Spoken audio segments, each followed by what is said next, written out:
And welcome back. And now what I want to do for you guys is give you a tip on leftover chicken breast.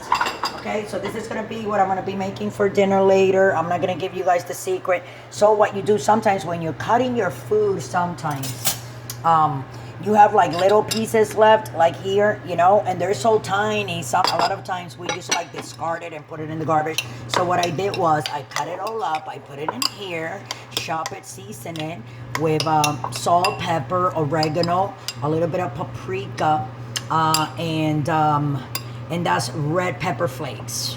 So later I'm gonna make that and I'm gonna eat that and I'm gonna make a video on that. You guys see me, but I just wanted to put it there. When you have like leftovers of chicken, it can be beef, chicken, ground beef, doesn't matter. Always put it, even in a Ziploc bag you can put it.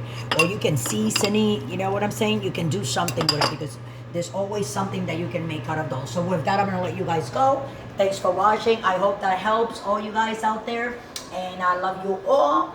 Don't forget to check us out on Pinterest and YouTube. If you want to donate, you can go to patreon.com and you can see us right there. It's just very self-explanatory. So thanks for watching, and I hope this tip was good for you because it is good for me. You'll see me later. Thanks for watching.